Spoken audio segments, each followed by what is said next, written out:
Equinox Télévision, au-delà de l'image, nous rendons compte.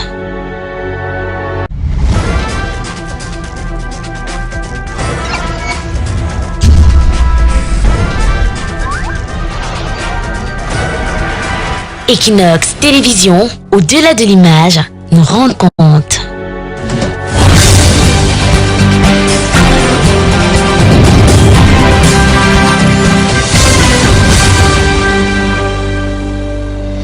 Hello, thanks for joining us on this edition of the 6 p.m.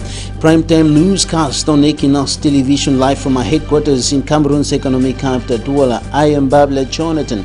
In our top stories in this edition of the news, 3 persons have died in unclear circumstances in Bonadikombo, Mile 4, Limbe, southwest region of the Republic of Cameroon. They are said to have died of food poisoning. 5 others under medical attention, and the commander of the 2nd military region apologizes for military excesses on the ground during a mission in Muyuka in the southwest region of the Republic of Cameroon. Several persons have been rendered homeless in the neighborhood known as Bojongo in the Douala 4 subdivision. Their houses were demolished today as a result of a land dispute. Details coming up next.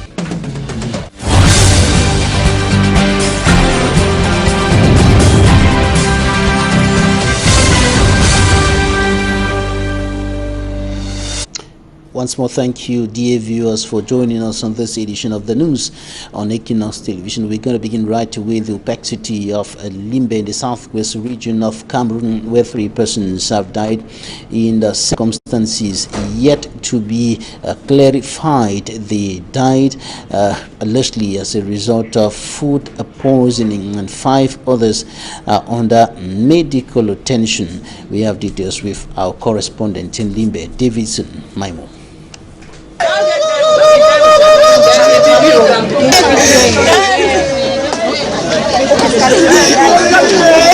Consternation, shock and disbelief as family members, relatives, neighbors, friends and those who rushed to the scene were all in grief following the death of 3 persons to have died of food poisoning after an insecticide locally called mocap is alleged to have accidentally dropped in a pot of beans. You know, tie the wrap and find the mocap through onto the pot. As you want to open them, you hold and so. Then the mocap through inside the pot now, so they know. Not be chop the beans. Now my brother them. According to the landlady, the death of the tenant Pascaline, her 2-year-old son, and the grandson of the landlady, a Form 5 student of Government Bilingual High School Bonadikombo, is a mystery. The losses is not easy for Beram. All, only God you want. She said it was about 12 p.m. on Saturday night that foam started coming out from Pascaline's mouth and nostrils before she was hurriedly transported to the hospital where she gave up the ghost. I met up Pascaline don't sleep for ground. Then they take and go hospital to me and say Pascaline is foam for a nose, it is foam for a mouth. 1 hour later, Pascaline's 2-year-old son started crying of hunger. Rice was cooked as all the children, including her own grandchildren, ate with the beans that Pascaline cooked. Few minutes later, foam started coming out from Pascaline's 2-year-old son's mouth and nostrils. It was then that the children said the insecticide, locally called mocap, accidentally dropped on the cover of the pot of beans. My dear people, now say that people don't straighten skin, so now say the foam for nose, foam for a mouth. Confused. That small picking so they call penny, so he died that big kind of for skin. Then they say that the talk say beans. I say beans do waiting. Say the chop beans. Now I run take oil for house 1 super more. Can't give the son a drink. They want where die so. If kid, I not be chopping the beans, I not be chopping. I say when I drink that oil, when I drink oil before they drink oil now. The sad incident has pushed some person calling on the ban of some insecticides and pesticides sold in Cameroon. It is not the government that ban all those things, that's all we can say. That if the government can ban the mocap, it will be better. It's poisonous for everybody. This thing has been killing a lot of people. However, the forces of law and order have opened investigation to ascertain the actual cause of the tragic incident. The commander of the 2nd Military Region, General Eba Benoit, apologizes to the people of Muyuka over the poor behavior of some soldiers during a military operation in that part of the southwest region. The people also told the general that some of his men sent to the ground to protect them are rather brutalizing them. Derry Jato reports. That he would like me. Many are sick. Most of them are orphans and widows. The atrocities that have been committed here are plenty. But Nana, any day now only cry. They don't do the one don't die and only cry. With the film. Removed from their houses and gathered along this Buyakumba highway. Some even told us they regret to have been born or to have invested in this village called Yoke in Moyoka subdivision, Fako division of the southwest region of Cameroon. And General Eba Benoit, the commander of the 2nd Military Region, descended to Yoke Moyoka to meet them and started by tabling an apology. The way these people were treated was not normal. Been woken up and it's not normal. We came to extend our apologies for that, hoping that you understand why we do that. Because many of these bad boys who have been misled are hiding amongst you, and we know that you cannot go and report because you fear for your life. I'm very surprised to see that a noble person or a Cameroonian like you, the general, has that very soft mind to apologize for people like us. I pray that more Cameroonians like you should exist in this country. It's not easy. And then asked the people to paint him a picture of the working relationship between them and the element he has sent to protect them. Some of the other military, when they come, they don't treat us as if we are the citizens of Cameroon. Instead, they might treat us in a way that we even feel bad when we see even young children. Young children now, when they see the military coming, they are running. So we find it bad. I don't know. Responding, General Eba Benoit noted, adding that there is a possibility that the military can also have amber boys as soldiers with hidden intention to frustrate the call, calling on the population of Yoke Moyoka to be calm and trust the military, and that their worries will be tabled to the highest authority and the necessary measures will be taken. Even amongst us, the military, it's not impossible that you may encounter the amber boys. They may be part of us. Your issues have been understood and they will be reported. Please, once more, trust us. Let's know that we are together. Okay. Some people are kept face down in a truck standing nearby, and the press questioned General Tunke Elias, commander of the 2nd Gendarmerie Region, on that. People you seen behind as among suspects. They are just suspects. But what I can assure you of is that we are going to investigate right now and to see whether they are part of the enemy or not. Some will be carried away. The senior divisional officer of the Indian Division, Fowang Lawrence, has urged the traditional leader of the Kondo Titi people to reunite the people, to bring them together so that they can better face challenges affecting life in their community, challenges including, of course, insecurity emanating from the Anglophone crisis. He was speaking in a meeting while Ewango Manfred took over the baton of command in the Kondo Titi from Eso Ito, who was killed last 2018 by alleged separatist fighters. Once more, Derek Jato reports.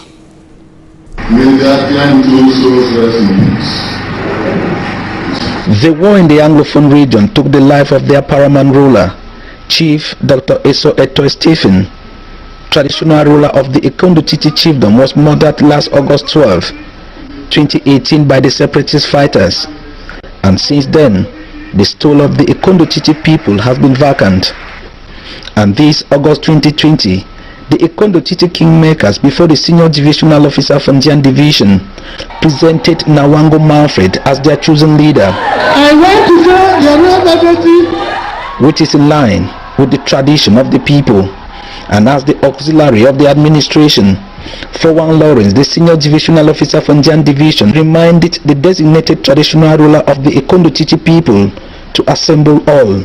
but on the whole, I've advised the chief that we should know that he is chief of an entire of the whole village. Those who were for him and those who were against him, we should rule with a human touch. And I've also asked him to put in place a traditional council. I've also asked him to protect the custom and the culture of the Ekondo Titi people.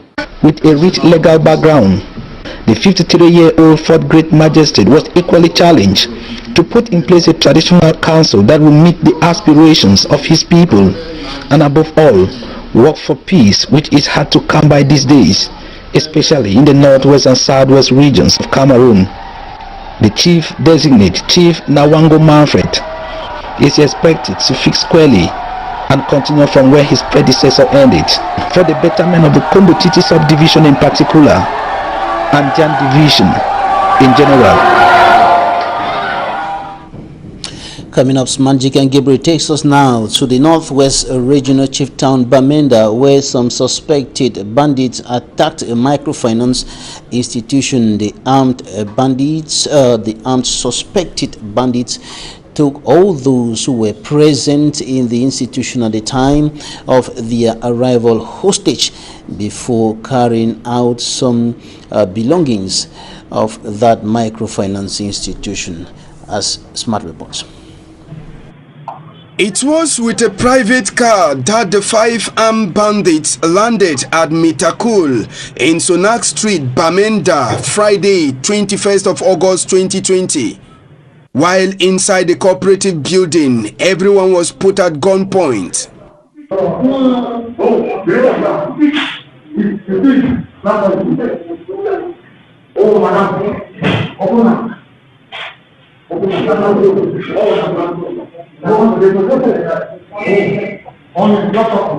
The armed bandits then asked the accountants to pack all the money they had and put in their bags. They spoke both in French and broken pidgin English language.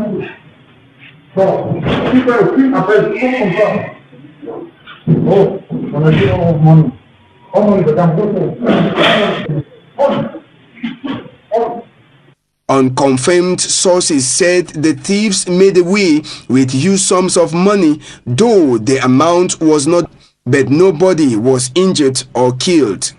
After the incident, the management of Mitakul, in a media release recently, said security is already on the alert as investigations have been launched to track down the armed bandits.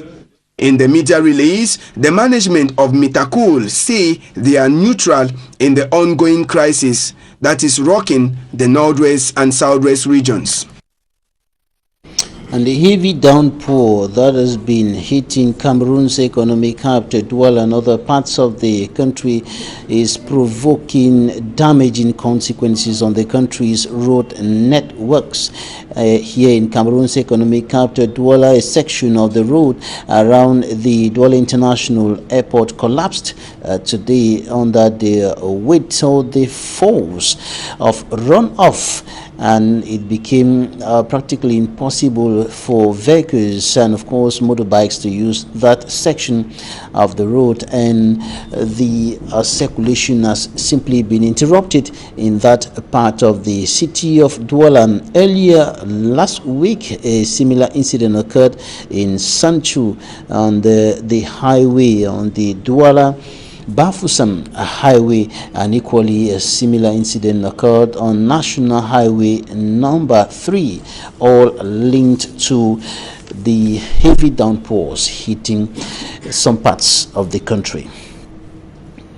And the Minister of Territorial Administration, Atanganji Paul, is here in Cameroon's economic capital, Douala, visiting some parts of the town that were hit by heavy floods following the heavy downpour. He met with some administrative and security of law enforcement officials in the town, including the governor, the senior divisional officer of the Uri division, and of course the 5 divisional officers of the 5 divisions, subdivisions concerned, and they discussed the challenges that the town is facing with the heavy downpour and the floods causing enormous material damage in different neighborhoods. And the minister also brought with him some aid to victims of flood in the Douala 5 subdivision and other parts of the town. The Minister of Territorial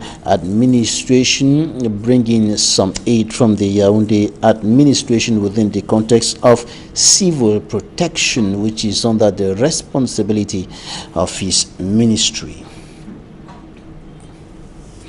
That was, of course, the Minister of Territorial Administration, who is in Cameroon's economic capital, Douala. Now we're going to talk about the road users applying the National Road number 5, who are now forced to spend several hours on the same spot. This is as a result of the degradable state of that highway. Immaculate Fogo reports. Immaculate Fogue with that report on the state of National Highway number 5. It should be noted that the problem of bad roads is affecting all parts, practically all parts of the Republic of Cameroon, from the big cities to the hinterlands. Several sections of the National Highway and even secondary roads are in advanced state of dilapidation, and the bad nature of the road is rendering circulation quite difficult and even more critical in the hinterlands, where the farm to market roads are simply in a very deplorable state. Immaculate Fogue reports on National Highway number 5. Circulation perturbed for over 2 hours on the National Road number 5, precisely in a locality known as Kunine, Lunako Subdivision, Mungo Division, Litra region of Cameroon. This cratered stretch of road is the cause of the breakdown of this 70-seater bus, which has practically affected circulation, causing vehicles to be queued up. Witnesses say the driver of the heavy-duty truck got stuck while trying to avoid potholes. For over 2 hours, nothing has changed. We are on our way to Bagante for a burial. Look at the time, it's already late. We are still on the same spot. The 70-seater bus had a breakdown while trying to dodge some of the potholes. The state of this road is really deplorable. In order to ease circulation, some passengers alongside local inhabitants of Ebone tried filling up the potholes with stones. Road users are now questioning where the money paid at the toll gate is kept. According to them, the amount was supposed to be used for the rehabilitation of the National Road number 5. What are they really doing with the money we are giving to them at the toll gate? Now you can see the consequences. A vehicle is stuck and it is affecting circulation. While waiting for the government to react, road users will have to continue facing the ordeals while circulating on the National Road number 5. Several inhabitants of Bojongo, a neighborhood in the Douala 4 subdivision, have been rendered homeless by forceful eviction. Their homes were destroyed as a result of a land dispute that is concerning over 17 hectares of land which they have been occupying for several years today, and an individual is now claiming ownership of the land, and they are being forcefully evicted from their homes. The area was invaded today by forces of law and other police and gendarme officers who stopped them from resisting the destruction or the demolition exercise, and their houses were simply destroyed. Many of them are now stranded, and many of them are also finding it quite difficult to understand why the government of the country would allow such things to happen. Details with we talked to some of the inhabitants, and now listen to them.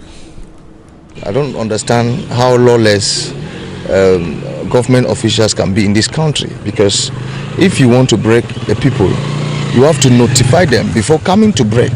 But in this place as we are, we're never notified. This man just came up, that is my land, and then he rallied all the soldiers which you can find here, and they are doing the breaking. It is not normal. It is heartless, and it is lawless. Because if you consider the number of people who are in this place who have been there for years, there are more than 500 houses that they are breaking. Think about the families that will be affected because of this lawless act.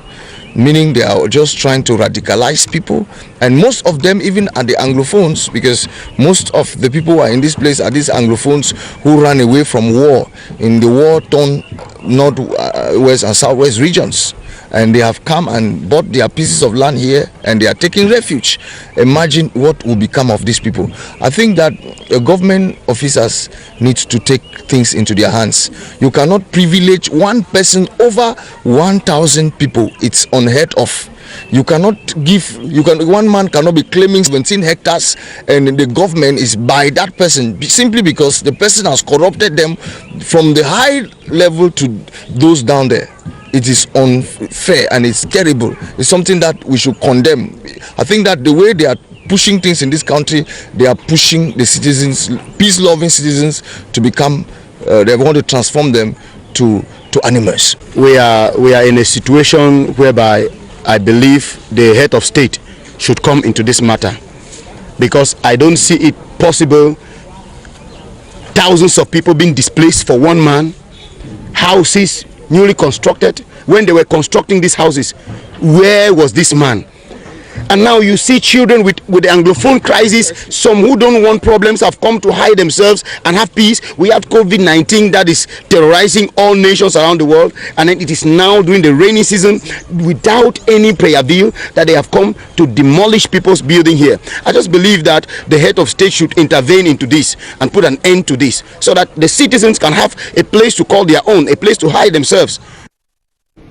Inhabitants of Bojongo, a neighborhood in the Douala subdivision, speaking. They're now out of Cameroon. The military junta in Mali, who overthrew President Ibrahim Boubacar Keïta, has agreed with the West African leaders and says that the president will be released so that he can either return to his home or can be taken abroad for medical attention in a country of his choice. In the Democratic Republic of Congo, opposition leader Martin Fayulu is back, and he was welcomed by thousands of supporters. He returns after spending several months abroad. Libyans have taken to the streets in the country's capital, Tripoli, over poor governance. Inosenazi.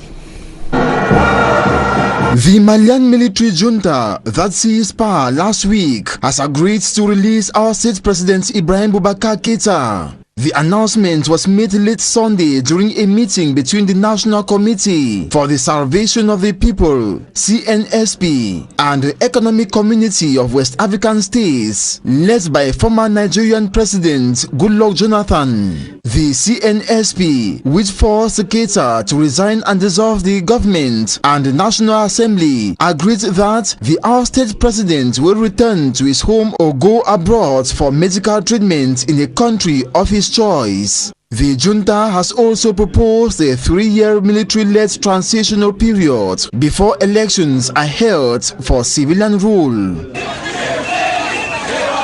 Elsewhere in the Democratic Republic of Congo, thousands of people gathered in Kinshasa to welcome back home opposition leaders Martin Fayulu and Adolphe Musito over the weekend after several months of absence. They have both been abroad due to the suspension of international flights following the coronavirus pandemic.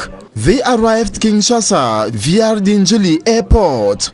Both politicians took a few minutes in the VIP lounge at the airport. From there, Fayulu and Musito held a meeting at St. Teresa Square in Njili for the first time in 2020.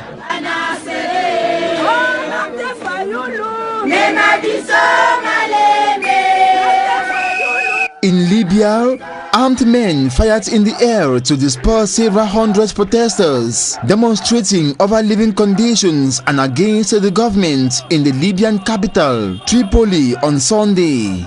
Protesters marched to the headquarters of the Government of National Accord to voice anger over what they call a slow death due to collapsing public services, corruption and economic pressures before heading to central Tripoli's Mataya Square, where they were scattered by gunfire. The area was later closed off amidst heavy security. The Interior Ministry blames infiltrators for violence against peaceful protesters that left one person injured and said it was investigating. The protest came 2 days after the Government of National Accord, Prime Minister Fayez al-Sarraj, announced a ceasefire in Libya's long-running conflict and called for the lifting of an oil blockade by rival authorities based in the east of the country. Talking Point is up next.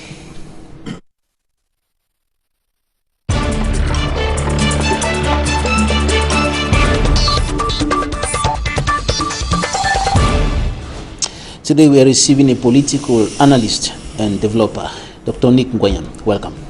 Thank you. It's a pleasure to be with you again. Right. When you looked at the city of Douala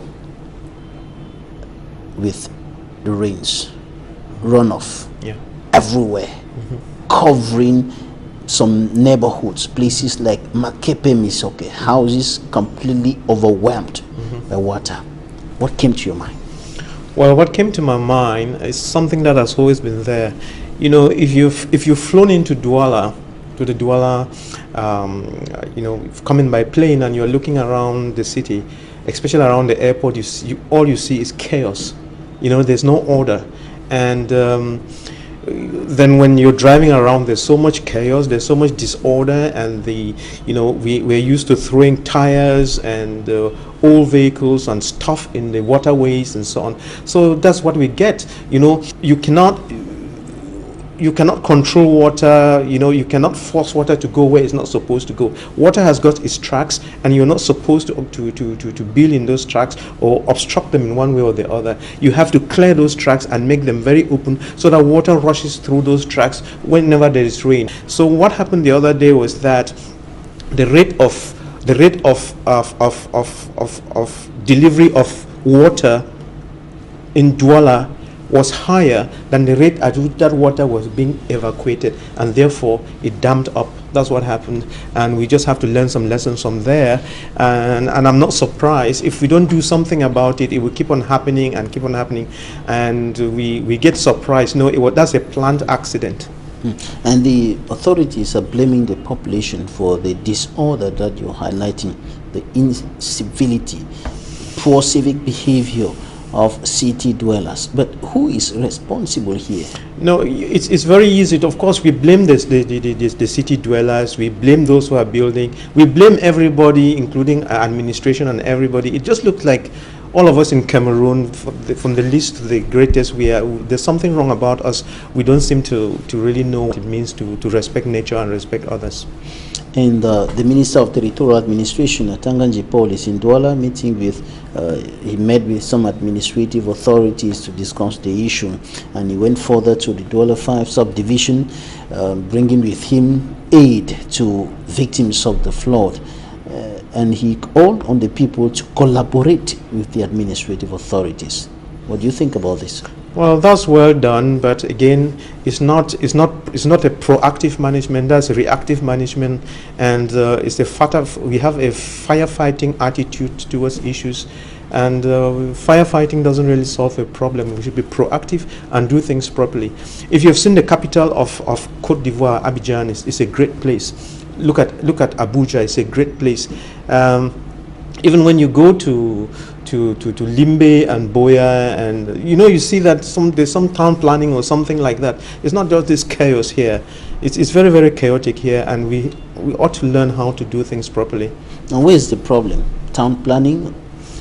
You see, we have the problem is let's say it's town planning, but the problem again is management. It's management.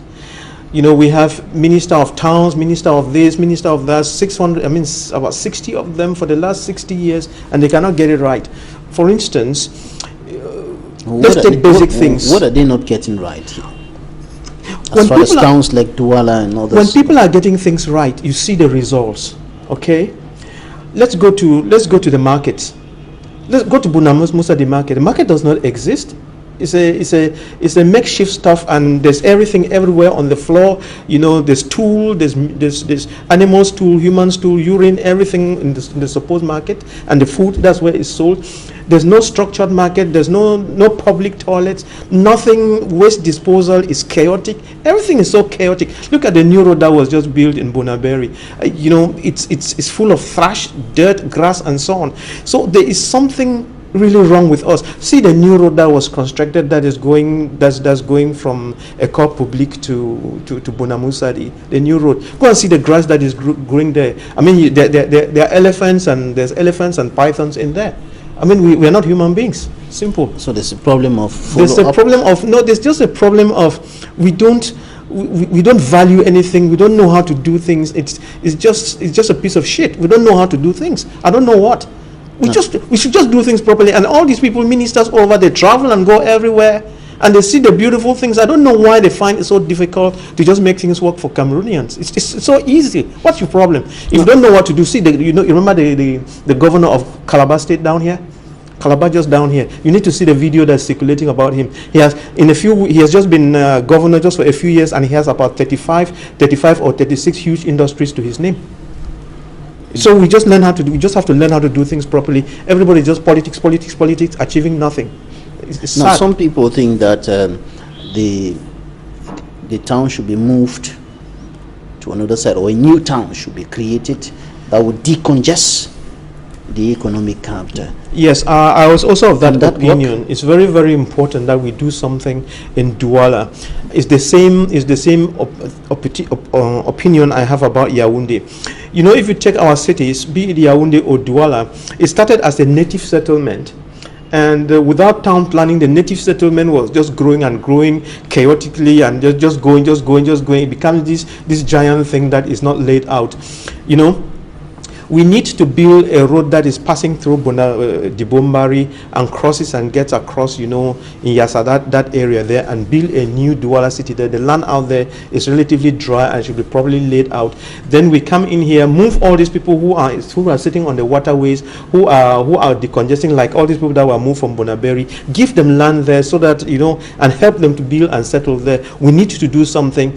Go in the quartiers, decongest, open up the roads and so on. That is what has to be done. Douala cannot keep growing on Douala. It's saturated, and there's no town planning. So we need to come in with new roads, and if people are taken by the roads, then we give them land and help them to build, and so that we can breathe. The way it's going now, it's not nice. There's no respect really, and we look very primitive. And the governor of the Littoral region, Samuel Jeduneva Hadibwa, the other day when he was speaking to the press, he said those people who are living in areas, risk zones, where there was the flooding was really high, should quit those places, should evacuate those places and go to their uncles, their aunties, their brothers, their sisters in other parts of the town that are relatively safe from the floods. That's not the solution. That's just politics. That's not the solution. When there is a problem, get up, solve the problem. Government has land, okay? All the land belongs to government. What government should do now, go into those places, get some of the land, 1,000 hectares or whatever, dig roads through it, lay it, go through and see who are the ones that have problems, give them the land. They should go wherever they are, remove the sheets or whatever, the roofing sheets or whatever they can lay their hands on.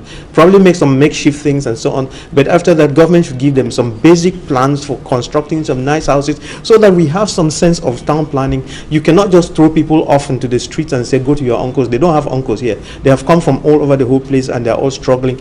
Government should do something and do the right thing and settle them. And you were talking about forceful eviction earlier. It's another problem. Yes, all these problems government can solve them if they have the tears and sorrow to many inhabitants of the town. Government should solve those problems. In this report, we saw some images of Bojongo in Bonaberi, and many of the people who are affected are IDPs, internally displaced persons. I say again, watch my lips. Government should solve those problems. Government, you have all the land, please go take some of this land, get the caterpillars, get your surveyors, lay out this thing, dig some roads and so on, and settle these people there, and let's stop all this noise. All right, to the northwest and southwest regions of the country, the commander of the 2nd Military Region went apologizing to the people of Muyuka over the excesses of some soldiers, and the people told him that some of the soldiers were sent to protect them and instead brutalizing them. What's your take on that apology? Is it? You see, the way we are trained in Cameroon, we think that to say I'm sorry is a sign of weakness. I will tell you that, what's his name again? General Iba Benoit. Yes, I respect you, sir, Mr. General. God bless you. He's a man of honor. He has character. He came from a good home and he is a good father. Okay, and he's a good Christian. He has those values in him. It's not because he's a general that the thing has gone into his head like Mimbo.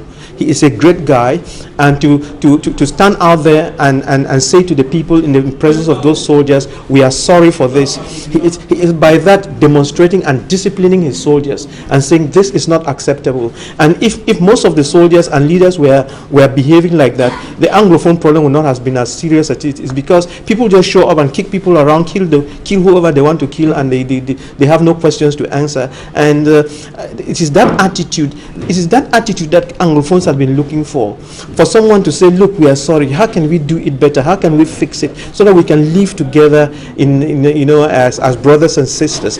That is the attitude, respecting other people, speaking the truth. First, he accepted the truth that some of his soldiers were not behaving well, and he even went to say that it's possible that some are even behaving like the Amba or trying to make a bad situation worse.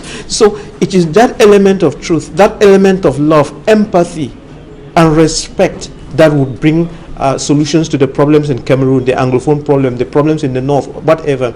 And he is a great guy, and that is what all our ministers and SDOs and governors and whoever, everybody in leadership, even fathers in homes, learn from this general. He's a great guy. You're one of those who have been proposing confederalism as the durable or the sustainable solution, the long-term solution to the Anglophone crisis.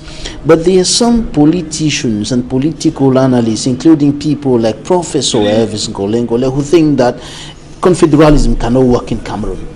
Well, we're in a democracy, and that is his. We're in a democracy, and that is his. S'il vous plaît, monsieur, je suis à la télé. Go ahead, please. We're in a democracy, and he's just expressing his old self. What he ought to realize that we are in a new era. Cameroon has two eras.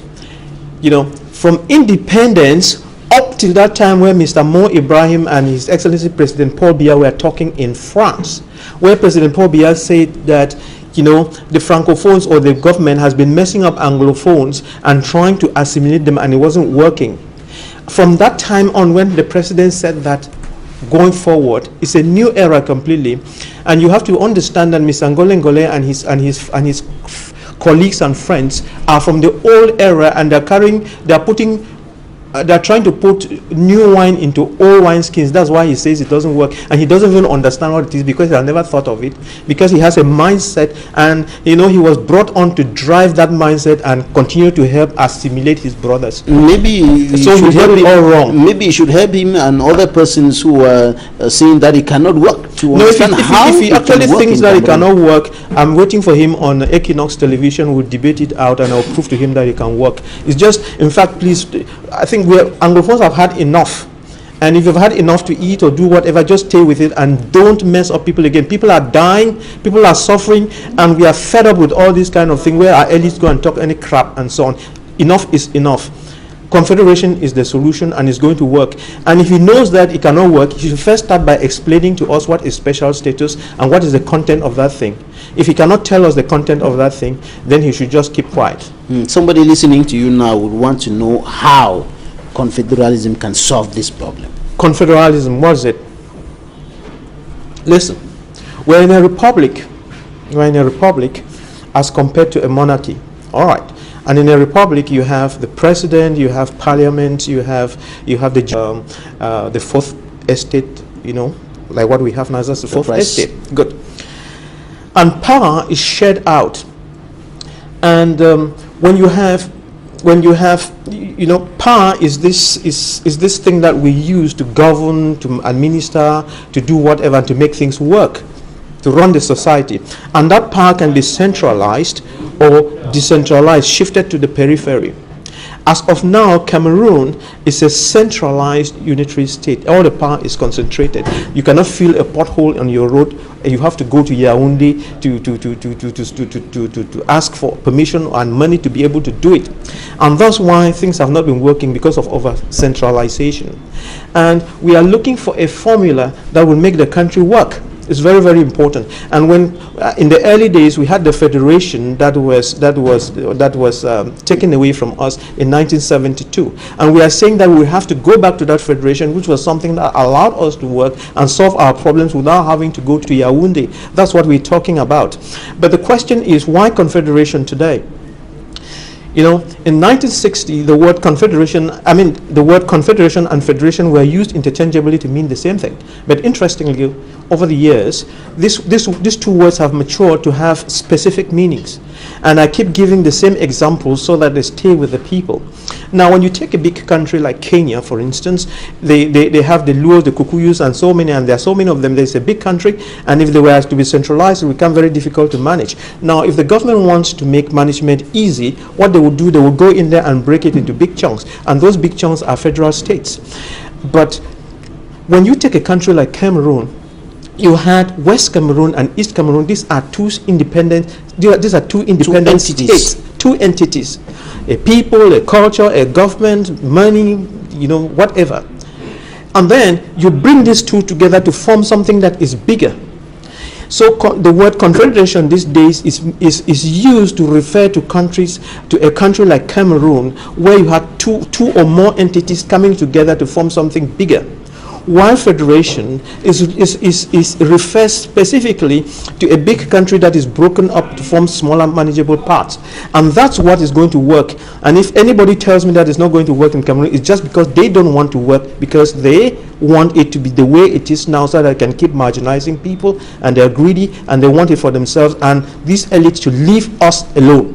Dr. Nick Nguyen, political analyst and developer, thanks for joining us today. Thank you. Thanks, ladies and gentlemen, for staying with us. Goodbye.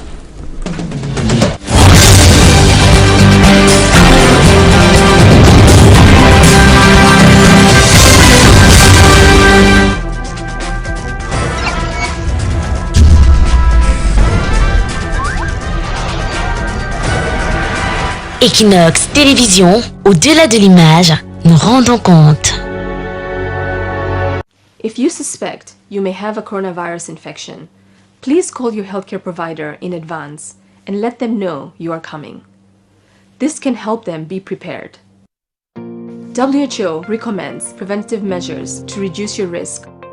Wash your hands frequently using soap and water or an alcohol-based hand